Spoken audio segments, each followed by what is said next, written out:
Hello and welcome to Love from the Other Side. If you're on this video, perhaps you too are in need of hope. We bring you stories from around the world of people who have shared their near-death experiences. While you may not agree with everything they share, we do ask that all comments be kept respectful and kind. With that in mind, let's go ahead and get started with today's video. Our experience today comes from a woman who died following childbirth and meets Jesus, who says to care for everyone, even strangers. 7 days after her son was born, she was having extreme trouble with clotting, which led to toxic shock. And here is her account of those events.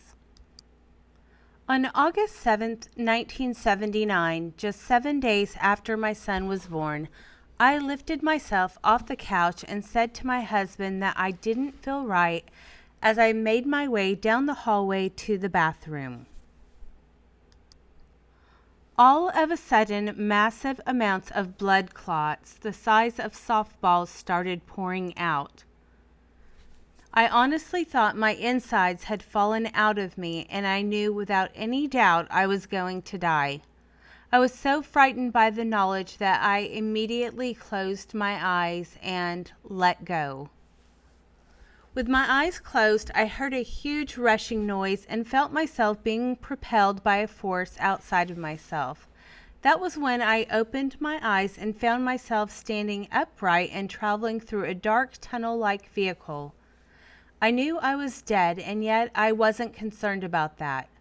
I sensed that there was a long line of others in front of and behind me. I couldn't tell you what they looked like, other than that they seemed to be made of light, but I knew I wasn't alone. When I looked out towards the sky, I could see the stars as we raced by. I was also keenly aware that there was someone standing directly behind me and a little to my right. I can't be sure, but it felt as though his hand rested on my shoulder. I felt that this person was there just for me. Suddenly, I saw a pinpoint of very white light somewhere up in the distance. Then, just when I noticed the light up ahead, I felt the speed we were traveling at begin to pick up, and the pinpoint of light began to get bigger and bigger until I was delivered into it. I seemed to be in a room that had no ceiling, and it was filled with the whitest light I have ever seen.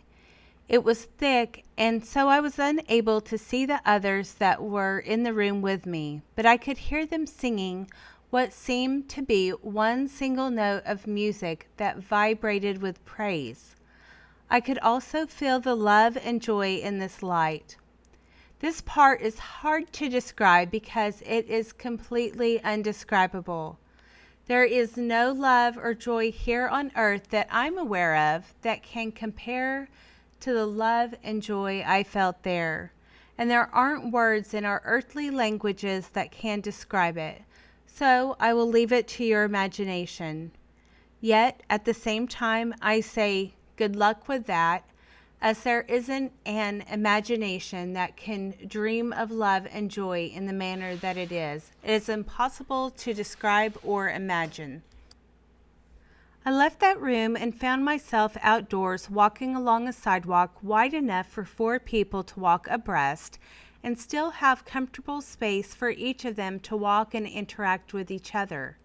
There were others around me, but they all seemed intent on talking with each other and didn't take notice of me.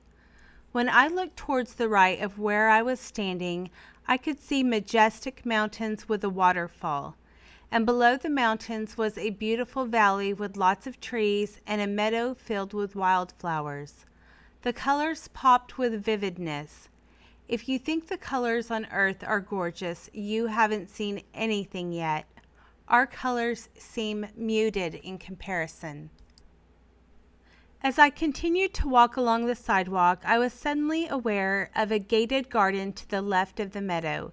It was filled with fruit trees and flowering bushes. The gate had an arch over it that was covered in a flowering vine. I left the sidewalk, walked straight to the garden gate, and reached to unlatch it. Up until that moment, I hadn't noticed that I still had a physical body until I saw my hand reach to unlatch the gate. Before I could unlatch the gate, however, I heard someone summon me back to the sidewalk. When I looked at him, I knew without a shadow of a doubt I was in the presence of Yeshua. He wore a long white robe and sandals. He was very handsome, with long dark hair and a short, well-maintained beard. He was also very strong-looking. People have asked me, how do you know it was him? I can only tell you that when you are in the presence of the Lord, you have no doubt as to who he is. We walked for a moment when he motioned me to sit down on a stone bench that was in front of the building that I'd just come out of. In front of us was the garden, and to the right was the valley with the meadow in the distance. I could see the mountains. Over my right shoulder and behind the bench was another building. The sidewalk we'd been walking on led to that building.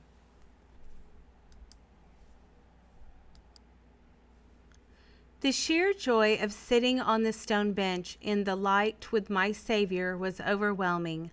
I felt as though I'd come home. It was here that he told me that I still had work to do and I couldn't stay there. I needed to go back. I pleaded with him to let me stay. He reminded me of my children and how much they needed me.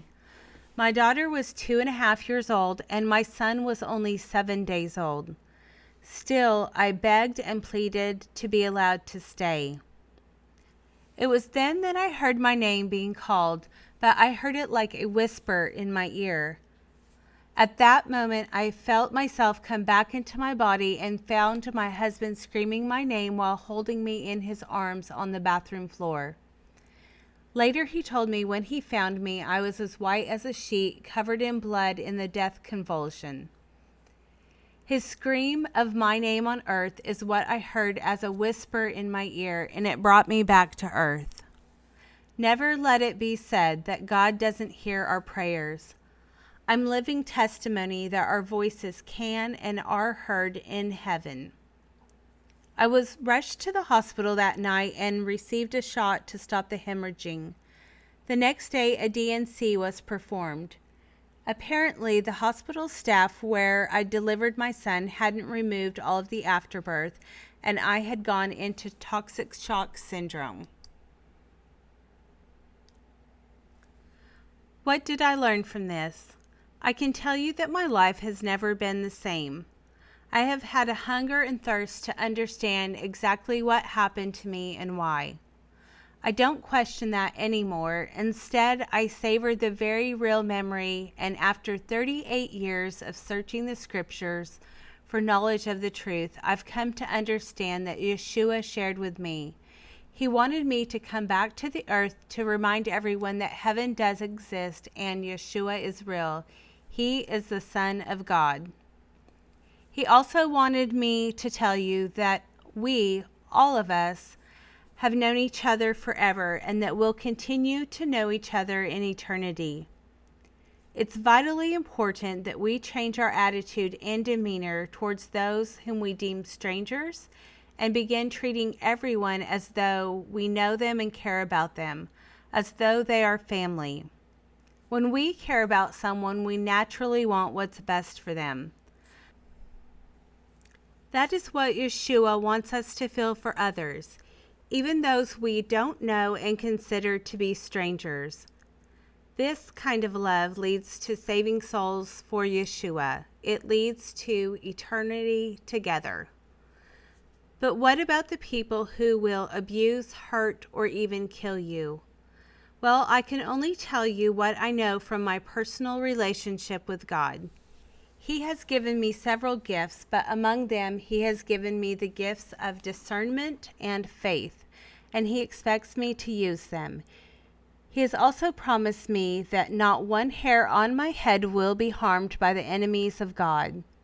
I say, if God is with you, who can be against you? Well, that is our testimony for today, and I will put a link in the description to the original posting of this NDE that was shared on February 16th, 2022. Thank you again. Until next time.